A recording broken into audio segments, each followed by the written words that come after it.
Eu acho que a Ariadne está com problema de som. Está com problema de microfone. A gente não está ouvindo, né? Não, não estamos te ouvindo, Ariadne. Não estamos te ouvindo.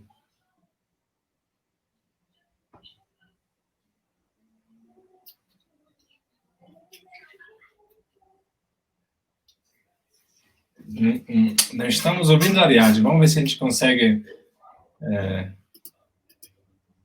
fazer alguma coisa aqui. Bom, estamos com problemas técnicos, mas nós estamos sempre prontos a todos os problemas. Primeiramente, muito bem-vindos, Guilherme Gontijo Flores, Guilherme Bernardes, Bernardo Brandão, Rodrigo Gonçalves, que são hoje o nosso grupo Pécora Louca, né?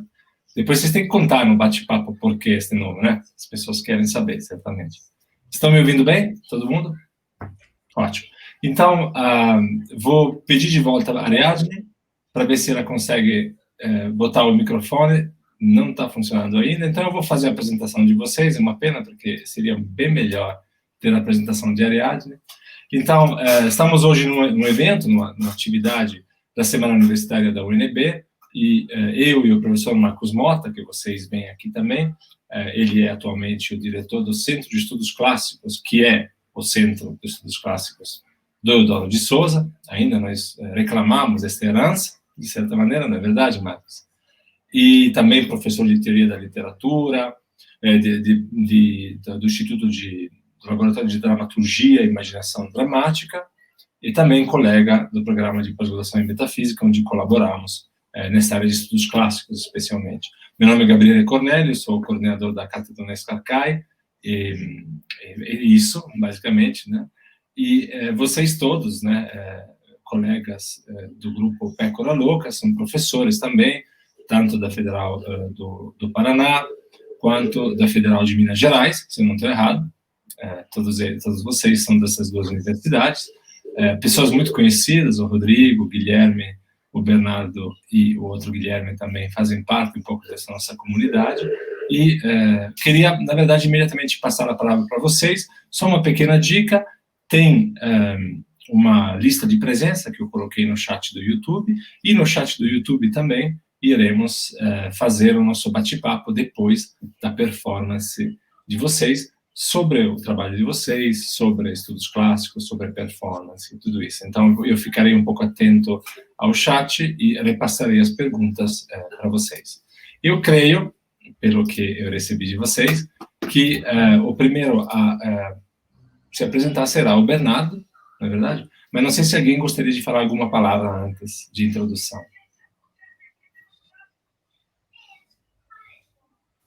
Bom, primeiro, acho que eu vou falar pelo grupo aqui, agradecer pelo convite, Gabriele, Marcos, Ariadne. É muito bacana estar aqui com vocês. No desafio de se apresentar musicalmente num modelo online. Então, eu já vou deixar avisado que a gente tentou fazer um ensaio completamente à distância, e apesar de quase dar certo, os pequenos variações de internet fazem com que a música saia fora do tempo. Então, a gente decidiu apresentar, cada um vai apresentar alguma coisa num formato sólido. Então, uma banda, mas vai ser uma banda, cada um apresentando uma peça, e não vamos conseguir tocar todos ao mesmo tempo. Então, só esse aviso, e agradecer mais uma vez pelo convite. É isso aí, valeu.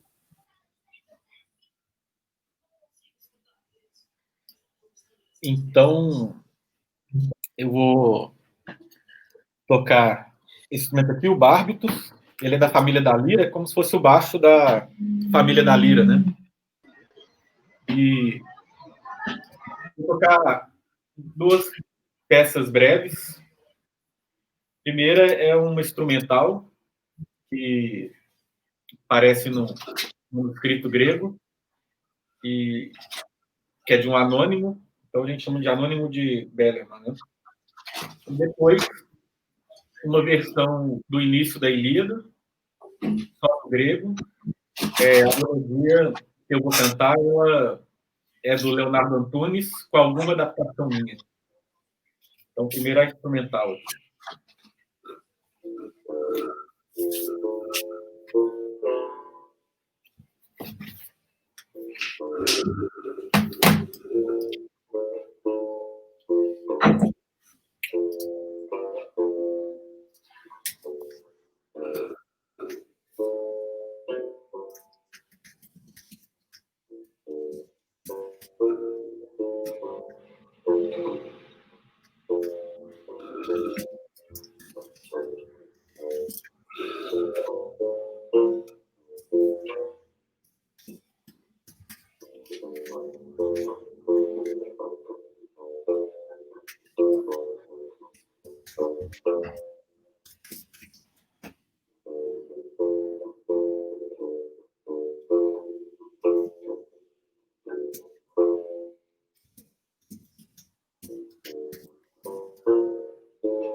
Menina ideteape, leia deu arrileus, ulomenene, niriacaios, algeteke, olas diftimus psicas, aidi proiapsen, eronautu delaria peuquequinesin, oio nois si te passi dios de telei tubule, ex rudeta prota diaste penerisante, atreideste anaxan troncai dios Aquileus. Obrigado.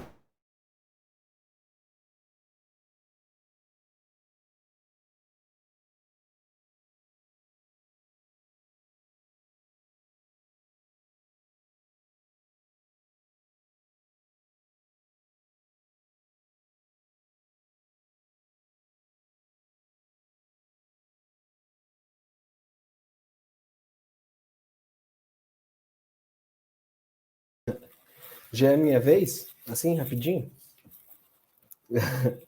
Então, só a gente falou de comentar rapidinho como é que foi as músicas.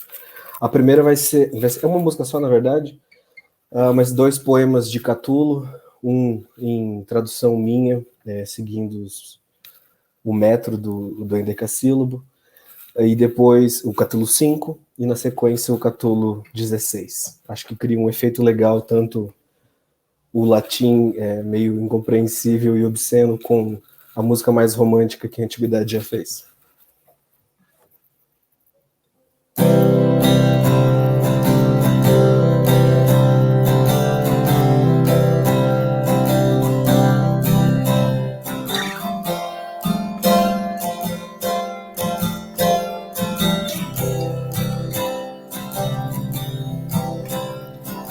Vivamos minha lesbe nos amigos, que as fofocas dos velhos mal amados não nos valham além do que um centavo, pois o sol que se põe depois já nasce, quando a luz que é tão breve for embora. Dormiremos os dois em noite eterna, de 1000 beijos em mim, depois de nós 100, de então mais outros 1000 e ainda mais 100, depois de outros 1000 com outros 100. E ao chegarmos enfim em tais milhares, vamos embaralhar pra não sabermos. Nem visões consigam por inveja, ao saber quantos beijos nós já demos. Ao saber quantos beijos nós já demos. Ao saber quantos beijos nós já demos. Ao saber quantos beijos nós já demos.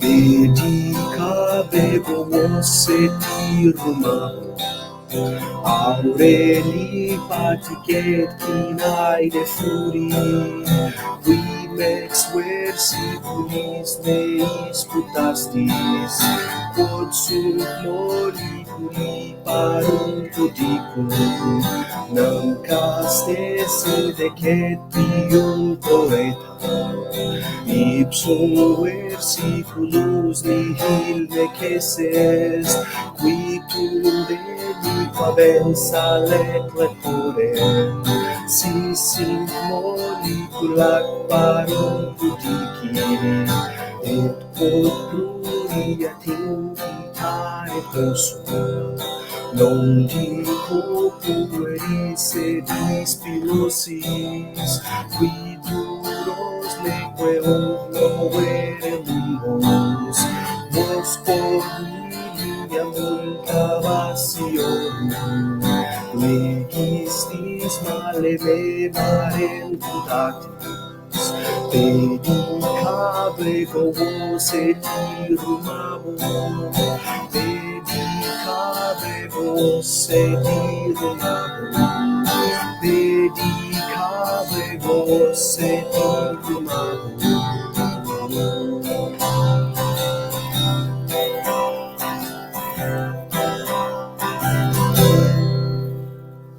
Valeu, galera. Isso aí.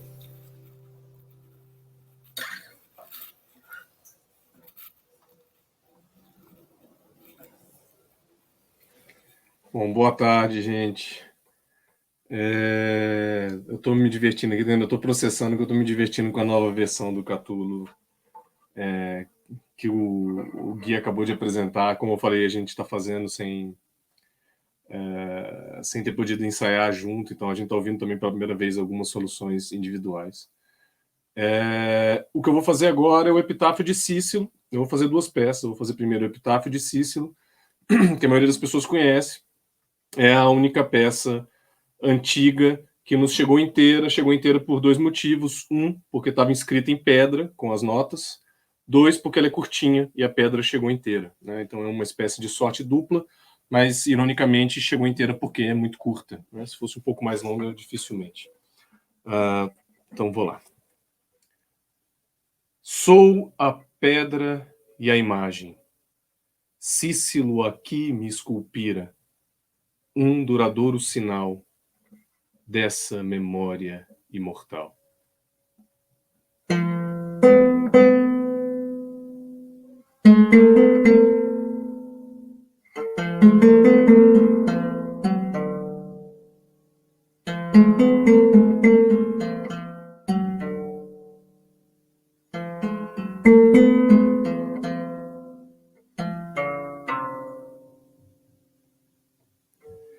Ao viver, brilhar, não aceites entristecer, é curto prazo do viver, o tempo demandará seu fim. Os sons reis, Pai nu, medenos filipo, prosoligon estitos den, totelos chronos apai te. Ao viver, brilhar,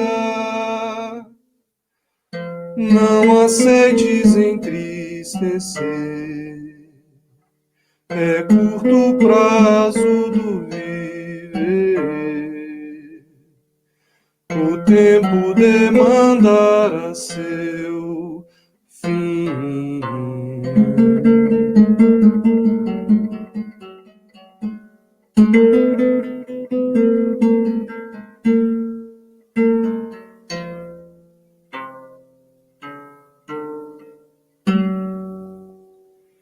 Cícero, o filho de Euterpo, vive.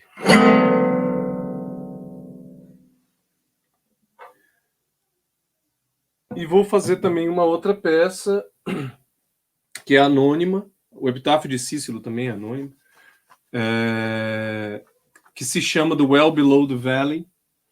É uma peça irlandesa, anônima. Só para comentar isso, caso alguém não conheça a banda Pécora Louca é completamente dedicada a traduções. A gente só faz traduções ou peças da antiguidade. Então, o Bernardo fez ali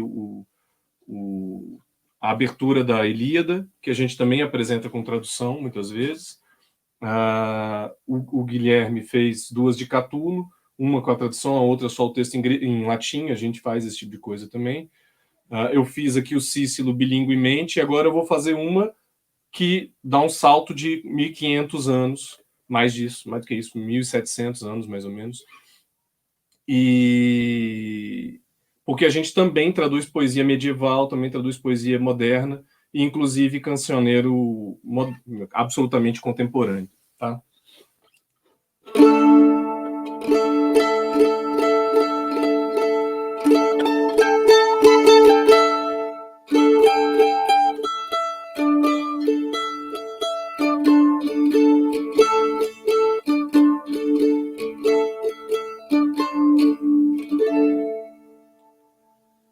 Um cavaleiro aqui passou pra encher a moringa que secou no veio além do vale.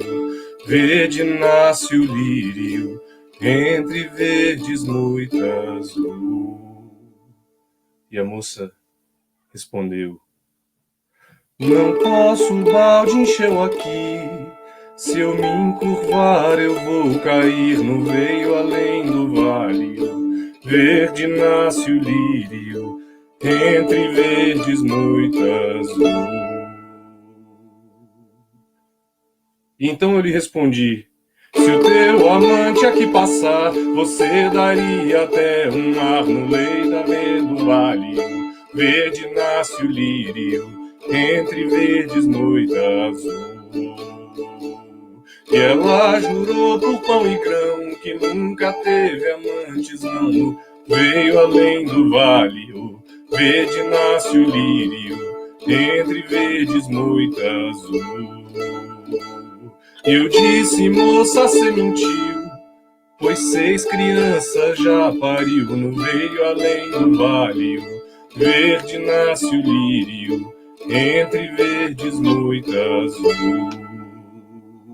E ela me perguntou: se você for Senhor fiel, me conte o pai que os concebeu.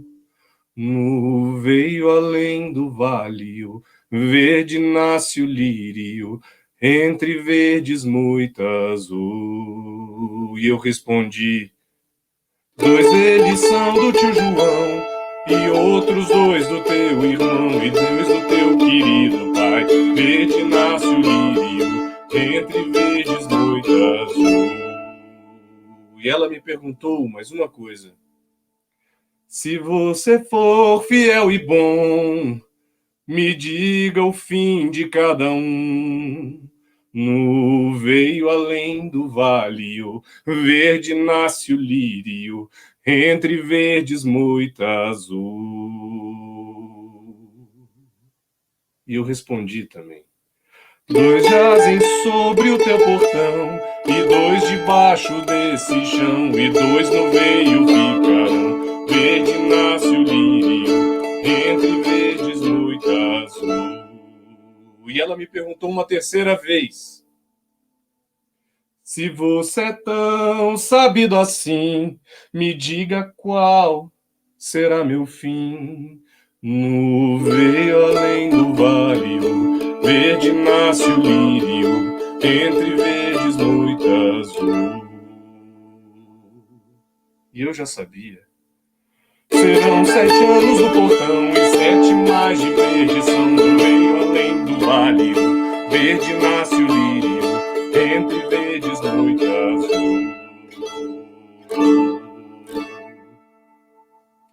Mas ela, sabendo talvez mais, ela me respondeu: serão 7 anos no portão, mas o Senhor me salvará da perdição.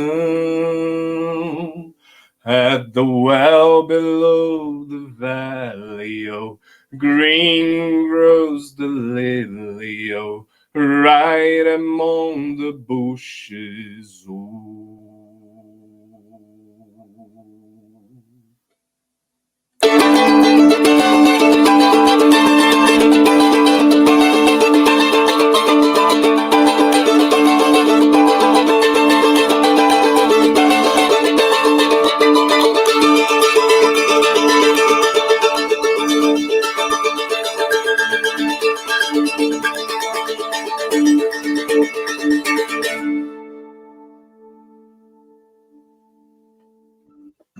Obrigado, valeu.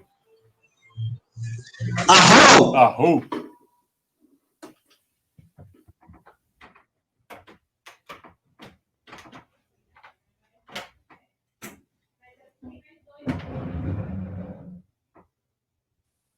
Agora é o Rodrigo, não o Bernardo.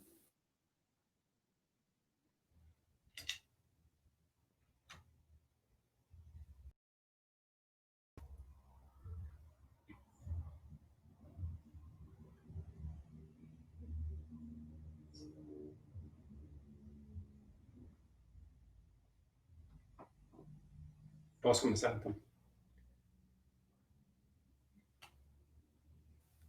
Tá aparecendo o Bernardo aqui na minha imagem ainda. Aí.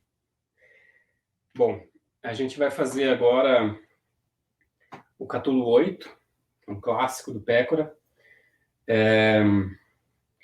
E na tradução minha e do Guilherme, uma versão improvisada aqui, com alguns tambores.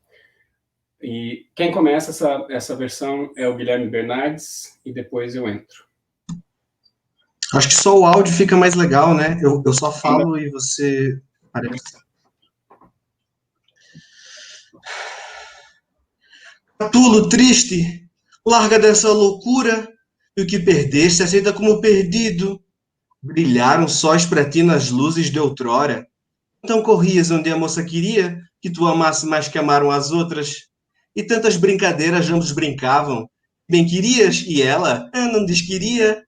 Brilharam sóis pra ti nas luzes, é certo. Mas ela já não quer, molenga não queiras. Não busque se te foge, deixa as tristezas, mas fica firme e forte, vai, endurece. Garota, adeus. Catulo agora endurece. Não vai atrás e não quer mais forçar a barra. Tu vais sofrer porque ninguém te procura. Bandida. Mas que vida agora te resta? Quem vai te visitar? Quem serás bela? Quem amarás? De quem serás a querida? Quem beijarás? De quem mordeu os beicinhos? Mas tu, Catulo, lapidar, endurece.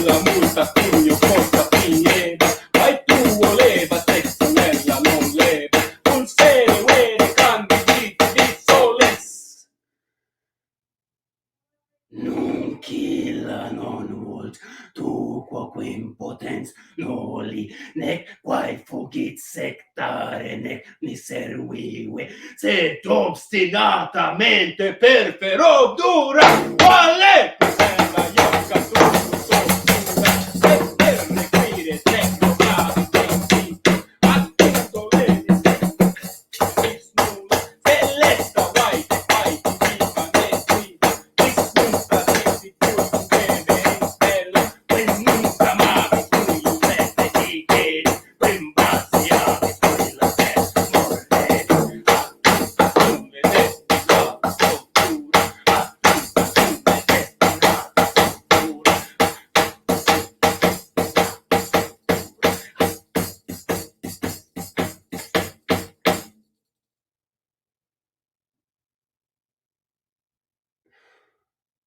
Esse é o nosso Catulo Romântico.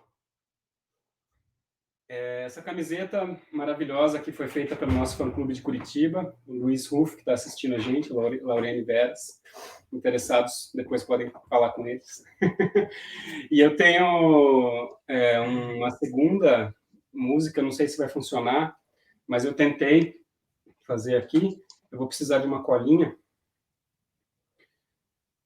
porque, na verdade, é um trecho do Atis, o Catulo 63, que a gente...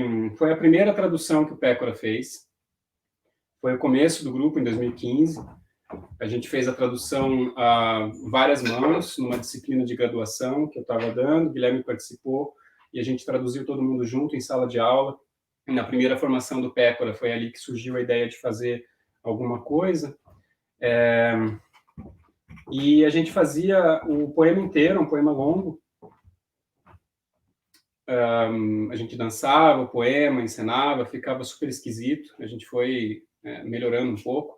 A melodia inicial foi inspirada na melodia que o Felipe Brunet usa para esse poema, nas encenações, nas performances que ele faz lá em Paris, em Rouen. A gente, mais ou menos, não sei, a melodia surgiu quando a gente estava, eu e o Guilherme, lá na casa dele, em Rouen, e meio de madrugada, tomando vinho, a gente começou a cantar a nossa tradução.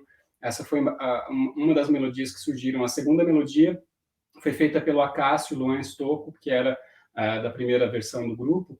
Eu vou cantar um pedaço do poema, que é um trecho, uma espécie de uma área, quando o Atis, o sacerdote Atis, está em uma espécie de transe, e ele recentemente acabou de se castrar, né, no ritual para a deusa Cíbele, e ele se arrepende, de alguma forma ou de outra.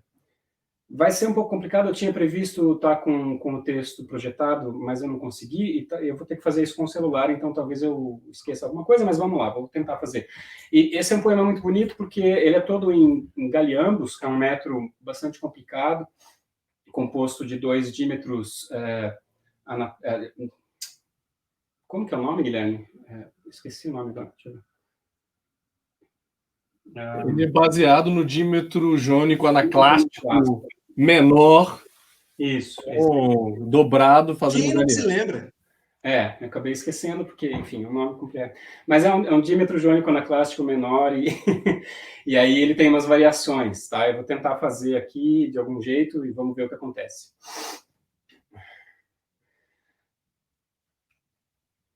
Minha pátria criatriz, ó minha pátria genetriz, eu te deixo deprimido quando fogem do seu senhor os escravos desertores, e no ida tocou meu pé.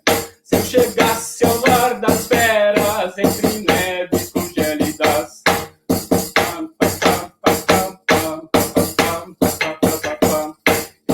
desculpa, gente. O troço está apagando aqui. É um texto longo. Vamos lá. A pupila própria almeja procurar tua direção, quando em breve tempo cessa a fera fúria no espírito. Afastada vou de casa, ferida floresta atrás, partirei de bens de amigos para longe de patrícias. Partirei do pobre estádio da palestra de navios. Miserável, miserável, meu espírito busca mais. Deus amor se deve, deusa, deusa mãe, ordem de Meni. Procura toda esteja afastada da madular. Leva os outros incitados, leva os outros rápidos. Leva os outros incitados, leva os outros tão rápidos. Dei a magma, dei a cubebe, dei a dominatim de mim. Procula meato possi, furorom miseradomon. Aliosa inquitatos, aliosa guerrabidos. Aliosa inquitatos, aliosa guerrabidos. É isso.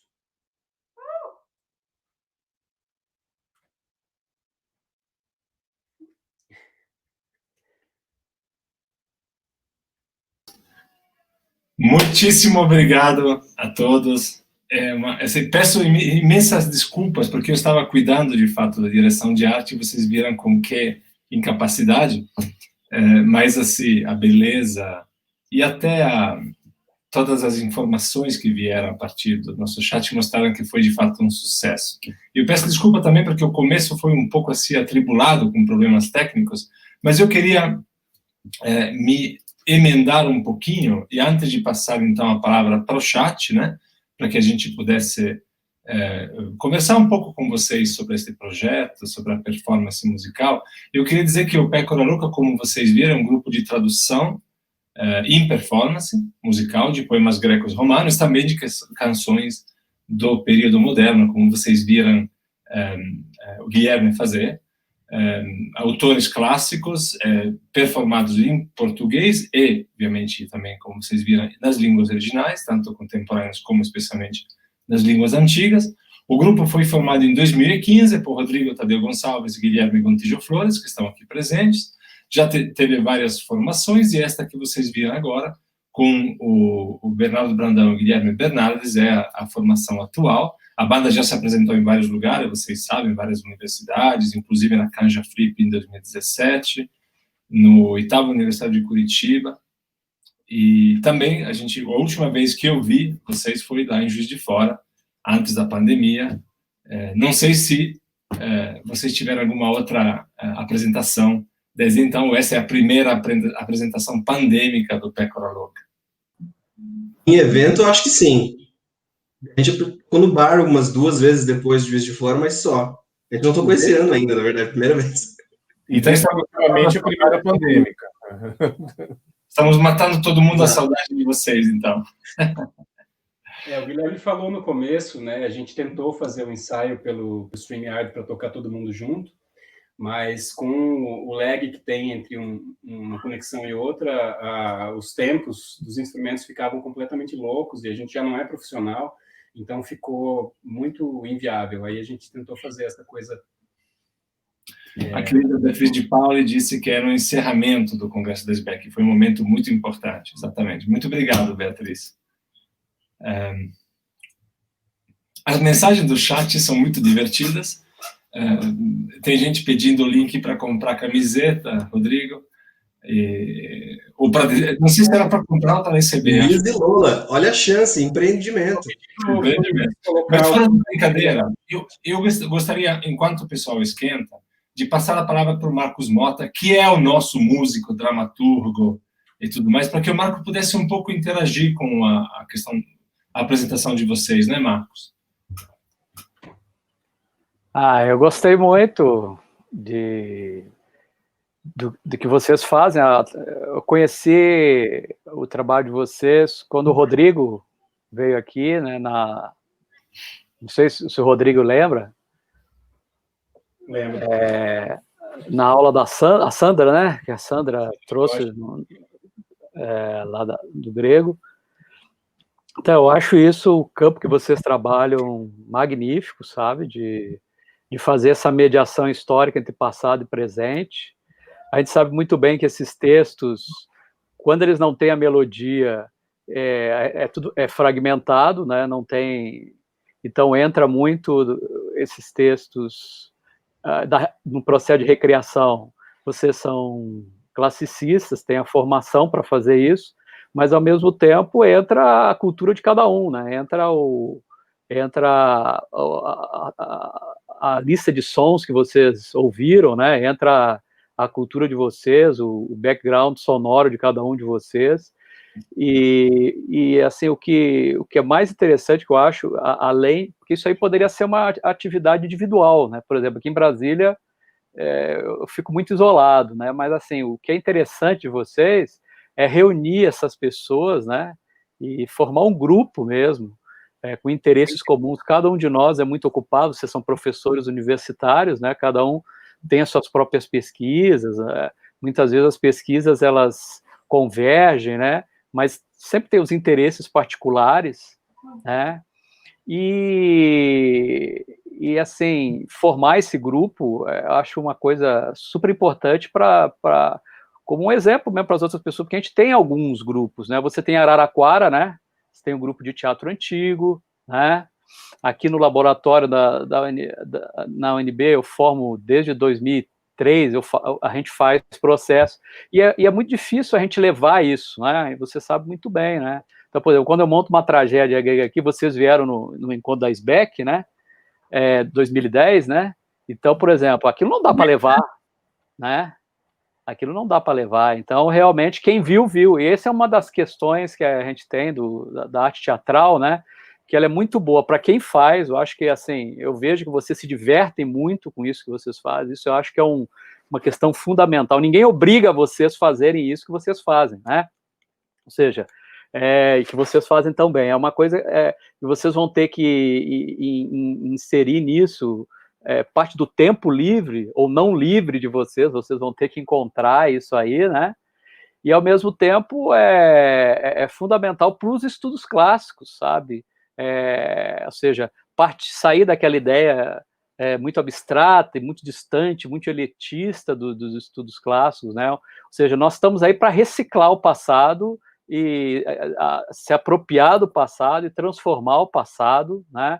E vocês têm modelos muito bons, o Brunet, né? Felipe Brunet, que é genial, né? Que ele é classicista, arranjador, compositor, músico, ator, entendeu? Super-homem, entendeu? Então, eu acho assim, para nós, os estudos clássicos, é bom começar a pensar isso, que é mais do que ter cara de pau para fazer as coisas, né? Então, eu já escutei isso, eu estou compartilhando com vocês, né? Porque quando eu comecei a fazer isso, em 2000, né? Assim, algumas pessoas chegaram assim, mas é muita cara de pau, porque a gente não sabe como é que foi, sabe? Então, essa sensação ainda é muitas vezes ultrapassada da performance original, de reconstituir a performance. Claro que a gente vai usar aquilo que a bibliografia está disponível para nós, entendeu? Mas a gente está fazendo uma mediação, né? E a mediação é a partir do repertório de sons que vocês têm, tá certo? Então, outras pessoas vão pegar os mesmos textos de vocês e, dependendo do repertório que eles têm, eles vão, fazer diferente. Não é porque a pessoa é diferente, entendeu?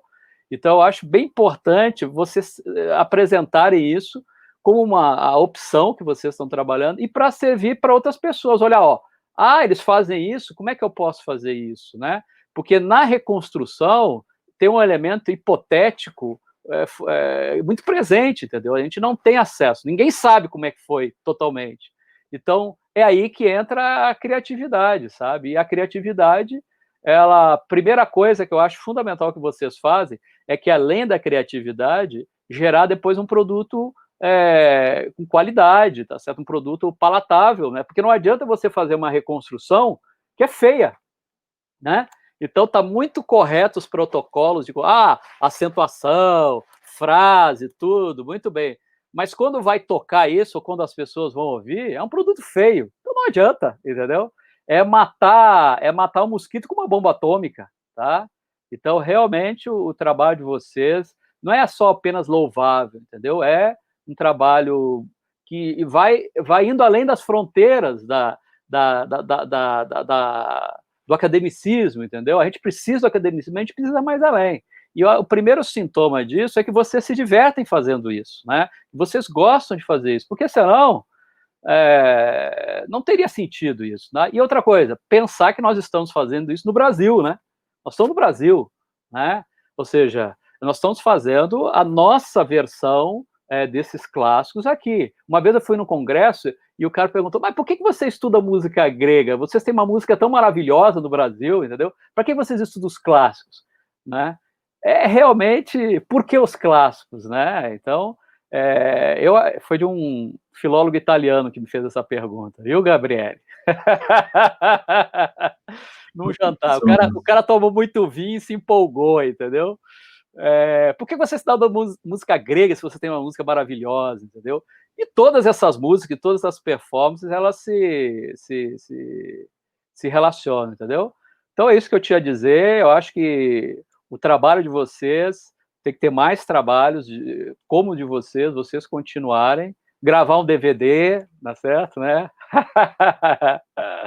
E assim a gente vai indo. Parabéns. Adorei. Muito obrigado, Marcos. Muito obrigado. Eu queria, na verdade, perguntar algo um pouco sobre o processo, não somente de criação do grupo, mas mesmo de criação dessas peças de vocês. O Rodrigo falou um pouco de um vinho lá na França, né? Mas a Miriam Campolina Peixoto acabou de mandar uma pergunta muito parecida, então vou preferir ler a dela. Eu gostaria de saber como se dá o processo de criação sonora, ritmo e melodia a partir dos versos e da métrica. Não sei se alguém gostaria de... Ótimo.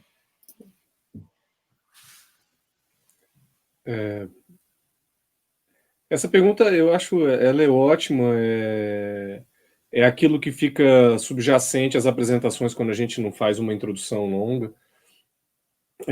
Resumindo a conversa, o que a gente faz é uma manutenção de uma lógica de que a longa duraria 2 tempos, pelo menos, né? E a breve duraria 1 tempo musical. A gente tem esse tipo de informação vindo dos próprios gregos, né? Embora o que a gente veja, por exemplo, na notação do Cícero, não seja algo purista, né? Eles não têm só a noção de 2 tempos e 1 tempo. Então existem super longas, uma breve pode ser mais breve do que 1 tempo. Então a nossa lógica é sempre manter claro que aquela posição que é longa da métrica será marcadamente longa na execução e aquela que está marcada como breve na métrica será necessariamente breve, né? Então, estou aqui tentando lembrar alguma das outras que eles executaram, né? Porque o meu Cícero tem a melodia, então tem uma marcação um pouquinho diferente. Mas Vivamos minha lesbe nos amemos, que é assim que o Guilherme canta ali. A métrica é o endecassílabo falécio, que é Vivamos mea lesbiatquamemos. Então é longa, longa, longa, breve, breve, longa, breve, breve, breve, longa, breve, longa. Tá, tá, tá, tá, tá, ti, ti, tá, ti, tá, ti, tá. Se a gente considera que a longa vale 2 tempos e a breve vale 1 tempo. Então a gente compõe uma estrutura rítmica para ser cantada, seguindo esse mesmo padrão rítmico.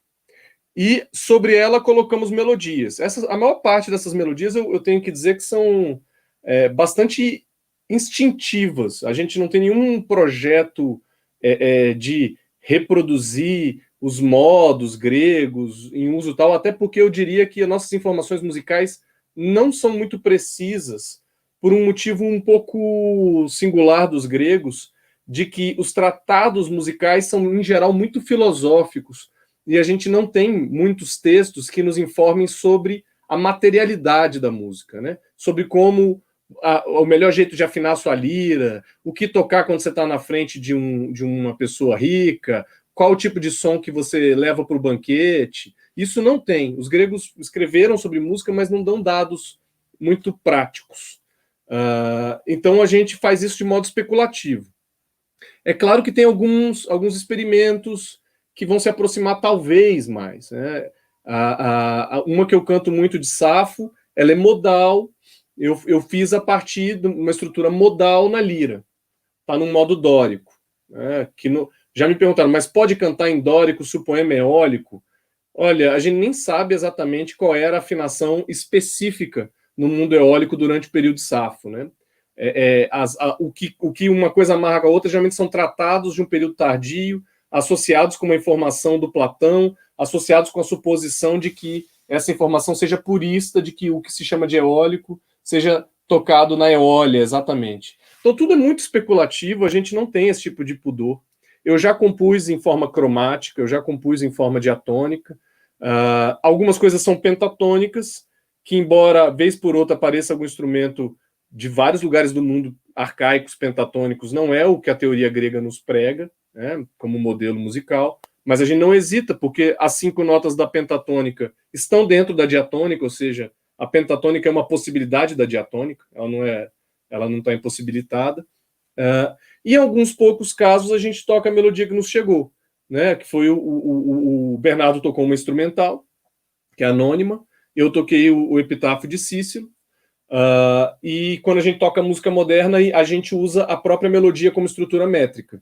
Então, exemplo da que eu fiz, The Well Below the Valley O. Eu canto o veio além do vale O. Então, é o mesmo número de sílabos, o mesmo padrão organizacional, mas nunca isso é importante frisar, nunca é algo do tipo contrafactum.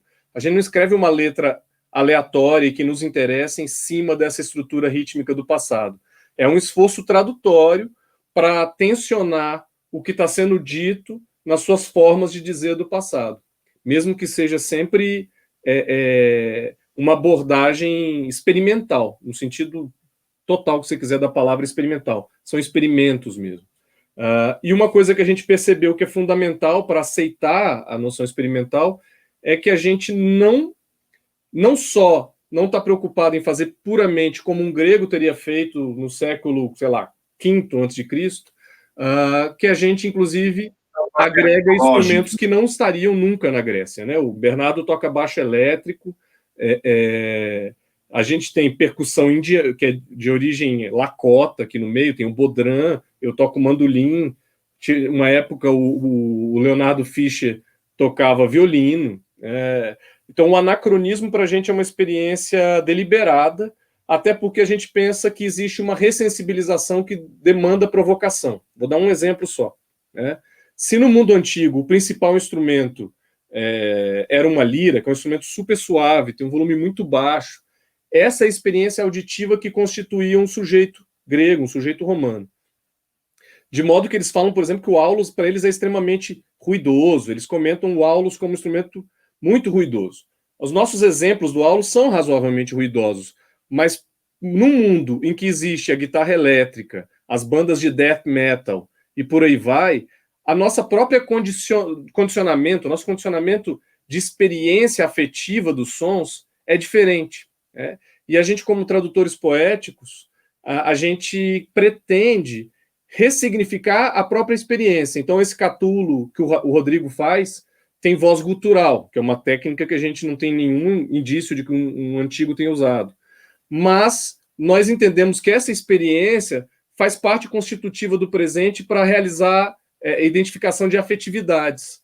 E a gente não hesita em fazer isso. Não sei se eu fui plenamente claro em tudo que tá na pergunta, se eu respondi bem, mas o anacronismo está lá, embora a gente goste, por exemplo, de manter os metros, usar alguns instrumentos típicos da antiguidade, por vezes compor segundo regras que parecem ter sido as da antiguidade. É isso. Muito legal, Guilherme. Eu não sei se mais alguém do grupo gostaria de comentar sobre esse processo. Acho que é a grande pergunta que todos estão se fazendo. Por favor, Rodrigo, eu vou te colocar aqui.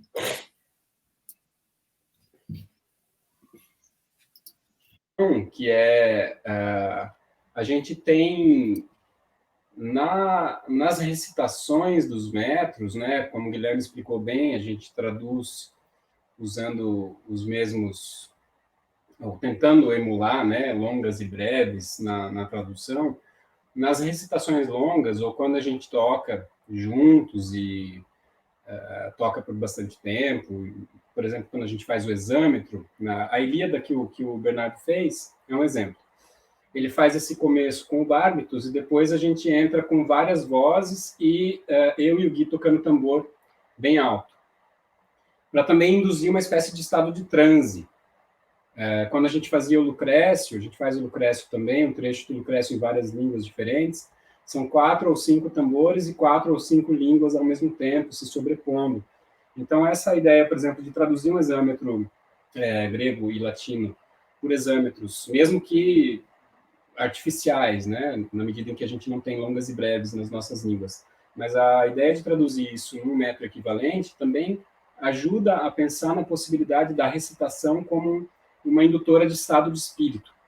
A gente, por exemplo, quando canta o Lucrécio em várias línguas, começa com uma língua, depois o próximo verso é em outra, o próximo verso é em outra, e no final todo mundo canta ao mesmo tempo. Então, português, inglês, francês, latim, espanhol e alemão, a gente já não fez com alemão, mas dá para fazer em até 6 línguas, porque tem 6 traduções em exâmetro em línguas diferentes, e elas se sobrepõem, porque é o mesmo metro, em línguas diferentes, funcionando de maneira similar.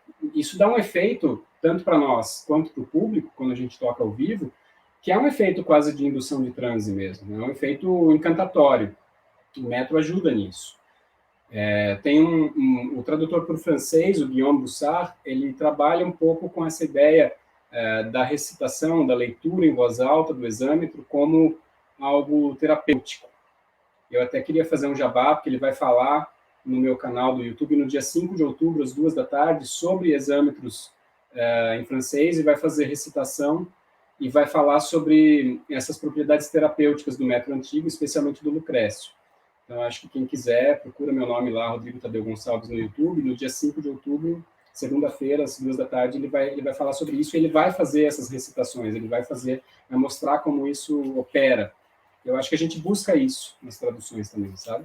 Então, tanto para nós, quando a gente toca, é sempre uma coisa muito física, muito corporal, quanto para o público. E aí, como a gente toca em lugares muito heterogêneos, né, a gente toca na academia, A gente encerrou esse back 2 vezes, uma na USP e uma em Juiz de Fora.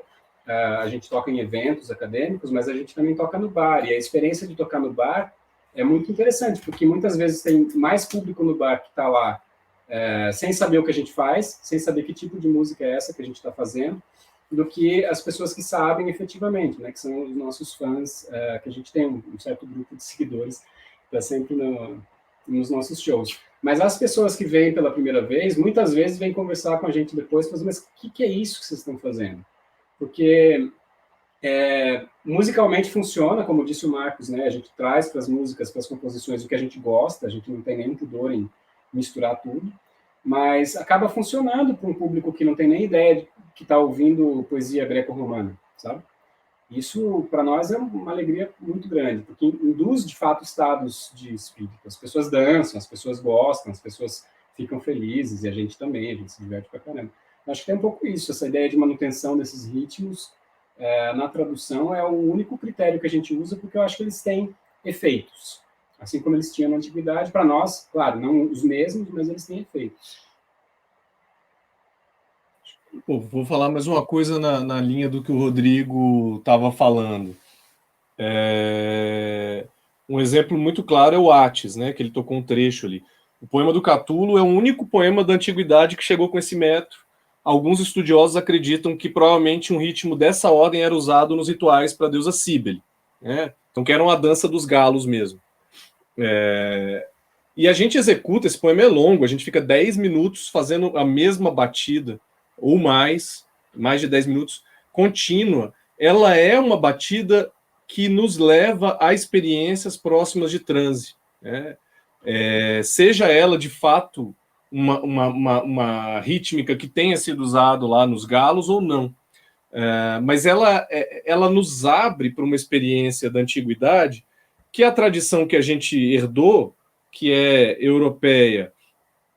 No Brasil, nos últimos anos, ganhou muita força um certo modo de leitura anglófono e alemão também, que prima pelo rigor e que é maravilhoso, mas muitas vezes torna abstrata a experiência dessa antiguidade, né? Na intenção de tentar compreendê-la, muitas vezes torna tudo da ordem do inteligível e acaba, como não é possível abordar objetivamente, com o mesmo rigor, a experiência afetiva da pancada, da dança, do êxtase, deixa isso de lado como um assunto que não é possível de abordar. Como falou o Marcos, né, só dá para fazer isso com cara de pau, né? No entanto, a sensação que eu tenho que falar isso, eu tenho a sensação que desde que a gente começou para cá, já tem um efeito super interessante para além de nós, grupo, porque nas últimas apresentações que a gente foi fazendo acadêmicas, eu sinto que as pessoas têm se entregado mais à experiência irracional dessa música, né? Nas nossas primeiras apresentações, as pessoas vinham, elas ficavam absolutamente estáticas, meio contemplando e tentando decodificar o que a gente estava fazendo, depois faziam perguntas muito técnicas. Nos últimos tempos, as pessoas simplesmente têm se entregado mais. Algumas dançam, algumas batem palma, outras que sabem, por acaso, o poema ou que já conhecem a apresentação da Pécora, cantam junto. E isso mesmo entre os filólogos. Então, eu acho que tem uma potência interessante de ampliar o espectro das possibilidades da nossa experiência com a antiguidade. Uma coisa não precisa competir com a outra, né? O rigor filológico não precisa competir com essas outras ideias de experimentação de umas afetividades corporais com a antiguidade. E eu acredito muito nesse convívio, né? E eu acho que essa coisa, nossa obsessão em manter as métricas, em tentar regular isso, é uma tentativa de usar o que a filologia já nos deu, teoricamente, os tratados de métrica, etc., para retornar como experiência corporal, que vai ser sempre hipotética, sempre experimental. Mas ela nos ressensibiliza para poder pensar não só as poéticas do passado, como as poéticas do presente. Fora que tem um efeito pedagógico extremamente importante também, né? A nossa relação com os alunos, a relação dos alunos com as línguas clássicas, e mesmo coisas que pareciam muito difíceis de fazer, como ensinar metro, ficam muito diferentes. E eu acho que é isso que faz a gente superar mesmo essa cara de pau que o Marcos falou, que ele tem toda a razão, levar para um outro lugar a experiência, sabe? Eu acho que, por exemplo, a gente não oficializou o Pécora como um projeto de extensão universitária em nenhum momento, para não ficar amarrado com o mundo acadêmico, mas o Pécora não deixa de ser parte da nossa atividade profissional e acadêmica e melhorou a nossa relação com o nosso modo de ensinar e melhorou claramente o interesse e o modo como os alunos se relacionam com isso. Eu acho que um dos ganhos mais espetaculares. Então, sem amarras acadêmicas institucionais, porque a gente tem uma certa preguiça, a gente acaba fazendo também um papel que é um papel de extensão universitária. Eu queria só aproveitar e responder uma pergunta que eu vi alguém fez antes. Alguém perguntou sobre a Luciane, cadê ela? Ela, infelizmente, por causa desse ritmo pandêmico, está com um excesso de coisas. Ela está com uma filhinha pequena em casa, trabalhando online, etc. E então ela não pôde se apresentar hoje. Mas enfim, uma coincidência não feliz. Mas eu espero que na próxima ela esteja junto com a gente. Vocês receberam uma mensagem da nossa querida colega Sandra Rocha, que é fã do Pécora. Sandra, tão perto aqui no DB, tão longe ao mesmo tempo, tão distanciada. Muito obrigado, Sandra. Tem muitas outras mensagens aqui. Tem gente pedindo para uma palhinha final, assim, uma coisinha para vocês nos deixarem assim, ainda com um pouco de gosto na boca. Não sei se é possível, mas enfim, eu estou levando aqui as perguntas e o que o pessoal está contando. Eu achei muito interessante, não sei se Bernardo ou Gui também querem comentar alguma coisa sobre a experiência deles. Não, eu queria só comentar uma coisa bem rápida, só complementando tudo que o Rodrigo e o Guilherme já adiantaram sobre os processos e tal, mas uma que eu gosto de lembrar que a gente faz talvez menos do que a maioria dos outros processos, mas às vezes a gente se apropria de melodias já conhecidas quando elas encaixam num metro antigo, né? A primeira experiência quem fez foram eles mesmos, né? Na primeira formação do Pécora. O Guilherme vai ter que me lembrar de novo o nome daquele metro maravilhoso. É o dímetro do Aguedé. Qual que é o nome? Anaclástico. Claro, nome simples. Querido. Claro. Exato. Só que daí quando você conta que é tá, tá, tá, tá, tá, tá, tá, tá, tá, tá, tá, e daí você já associa o Roberto Carlos e bota. Isso faz tempo que a gente não faz, inclusive saudades tirar o Aguedé. Mas a gente tinha essa proposta bastante no começo, e tem uma outra que a gente acabou não tocando hoje, que era o fragmento 3, 2, 1, uma anacreôntica, não, anacreôntica 21, eu tô misturando, anacreôntica 21, e a gente fez uma melodia baseada na Blitzkrieg Bop, dos Ramones. Então, o metro encaixa, a gente às vezes se apropria dessa melodia que já existe no imaginário popular de algumas pessoas, modifica alguma coisa, né? Às vezes fica meio irreconhecível, mas a base está lá, o metro encaixa e a gente se vale disso também para mostrar que esses nomes todos esquisitos não são apenas nomes esquisitos, mas eles fazem parte do nosso imaginário do que é poesia, o que é canção, e a gente só não vai a fundo ver esses nomes, não tem que ir a fundo, mas enfim, a gente só não dá nome para essas coisas, mas a gente sabe o que é quando vê tocar, que nem o Rodrigo estava falando, né? Ensinar poesia para alunos cantando para eles é tão mais fácil, a gente devia fazer isso muito mais. Mas só um adendinho. É o refrão de amigo do Roberto Carlos, para quem tiver na dúvida, ouve lá, refrão de amigo, Roberto e Erasmo Carlos, esse é um dímetro jônico menor anaclástico. E é curioso, inclusive, para pensar sobre isso, a métrica diz que os tratados de métrica dizem que a gente não tem esses metros, que esses metros são metros de línguas com longas e breves, naturalmente, porque a tratadística métrica analisa apenas a poesia tal como se transmite pela escrita. Nunca analisou a poesia vocal dos povos, né?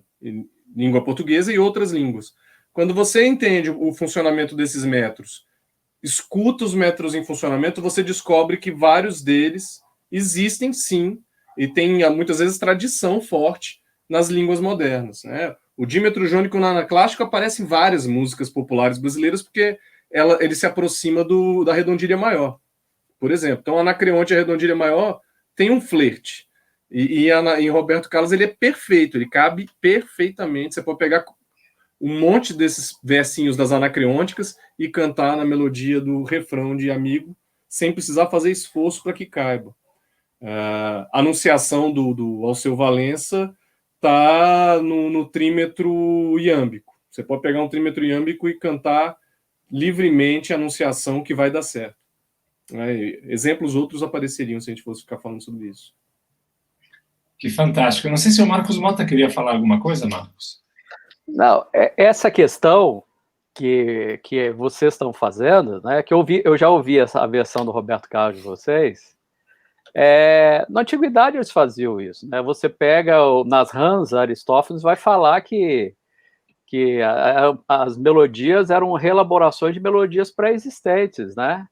Porque eu acho que é fundamental a gente entender o que o trabalho de vocês traz, que a questão, por mais que tenha a questão técnica, ela é fundamental, o que a gente está vivendo, o século XX vive muito isso, recuperando a tradição, que é o quê? É a passagem da música para o som, sabe?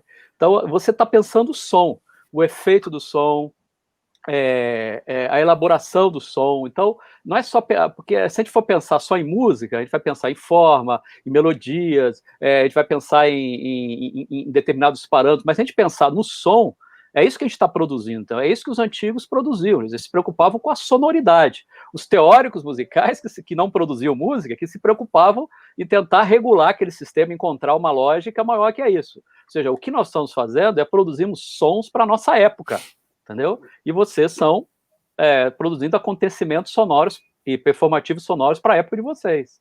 Então, por isso é que vocês se aproximam da antiguidade, entendeu? Porque o processo criativo é entrar nessa tradição, para frente e para trás. Tá? É isso. Parabéns. Ótimo. Meu. Muito obrigado, Marcos. Eu queria também mandar aqui uma imagem da nossa querida Agatha Bacelar. Eu vou sempre ser favorável às minhas colegas da UNB, que também mandou um super fã. Obrigado, Agatha. E não sei se alguém mais quer comentar alguma coisa. O Bernardo não falou nada, está calado, mas talvez ele prefira ficar tranquilo. Não, o que eu queria falar é que é isso, apesar de tudo que a gente faz a partir da nossa experiência musical do nosso tempo, a poesia grega arcaica ela tem essa proximidade muito grande com a música, e a gente só vai entender um pouco da força que ela tem quando a gente tenta fazer essa aproximação. E outra coisa, por exemplo, eu nas aulas que eu dou sobre Homero, sempre tem uma aula lá que eu vou e canto, eu uso a tradução do Carlos Alberto Nunes, que tenta fazer essa reconstituição do exâmetro, e a gente não sabe como exatamente era a performance dos aedos, se era mais um recitátil, se cantava mesmo, mas quando a gente canta o exâmetro, isso tem uma força, isso funciona de um jeito tal que, se eles não cantavam, eles deviam cantar, porque funciona muito, tem esse poder encantatório também. E uma coisa que eu acho interessante, né? As partituras gregas começam a aparecer aí nessa época da Revolução Musical do século V e IV. Antes disso não tem notação musical na Grécia, né?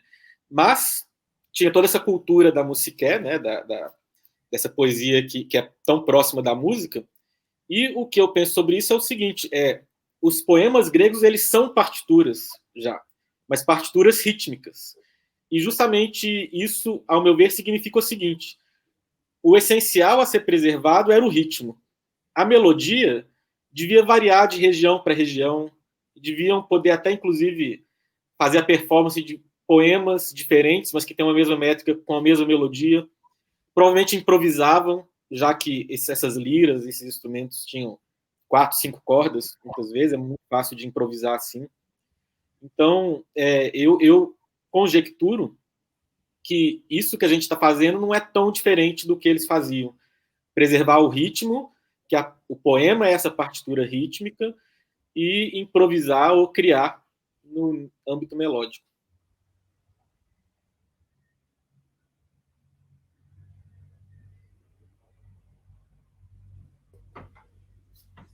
Novamente, muito obrigado, Bernardo. Eu queria, na verdade, chamar aqui a nossa Ariadne Coelho, que gostaria de agradecer também por ter organizado junto conosco, mas ela que de fato organizou e teve a ideia de convidar vocês do Pécora Louca para a Semana Universitária. Muito obrigado, Ariadne. Está com alguns problemas técnicos de som mas se você quiser tentar falar alguma coisa, Ariadne, seria ótimo. Saudações, tudo bem, pessoal? Não sei se agora vocês me escutam. Muito bem. Não? Sim.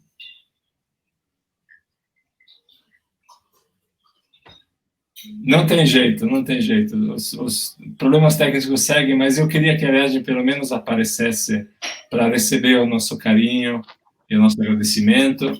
Eu gostaria também de agradecer a todos vocês, obviamente, do Pécora Louca, pela visita assim, virtual que vocês fizeram, pela música, por nos permitirem acabar esta semana de maneira tão elegante, tão inspiradora.